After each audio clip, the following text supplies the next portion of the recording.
Asia কাপের আগে উদ্বেগ বাড়ল ভারতের। অসুস্থতার জন্য দিলীপ ট্রফি থেকে ছিটকে গেলেন শুভমান গিল।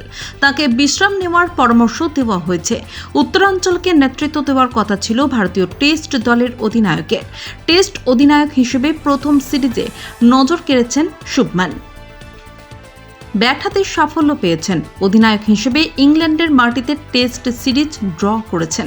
এশিয়া কাপে তিনিই ভারতের সহ অধিনায়ক, কিন্তু প্রতিযোগিতার আগে তার অসুস্থতা উদ্বেগ বৃদ্ধি করল ভারতের। ক্রিকেট সংক্রান্ত একটি ওয়েবসাইটের প্রতিবেদনে বলা হয়েছে শুভমান অসুস্থ। তাকে বিশ্রাম নেওয়ার পরামর্শ দিয়েছেন ভারতীয় ক্রিকেট বোর্ডের চিকিৎসকেরা।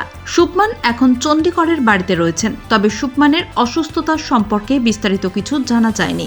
উত্তরাঞ্চল এবং বিসিসিআই কর্তারা জানিয়েছেন, দিলীপ ট্রফিতে শুভমানের খেলার সম্ভাবনা নেই। এশিয়া কাপের আগে ফর্মে থাকা ব্যাটারকে নিয়ে কোনো ঝুঁকি নিতে চান না ভারতীয় দলের কোচ গৌতম গম্ভীর। ফলে উত্তরাঞ্চলকে দিলীপ ট্রফি খেলতে হবে শুভমানকে ছাড়াই। উল্লেখ্য, শুভমানই ছিলেন উত্তরাঞ্চলের অধিনায়ক। 29 অগস্ট থেকে 15 সেপ্টেম্বর পর্যন্ত হবে দিলীপ ট্রফি। তার মধ্যেই 9 সেপ্টেম্বর থেকে শুরু হবে এশিয়া কাপ। দিলীপের শুধু প্রথম ম্যাচ খেলার কথা ছিল শুভমানের।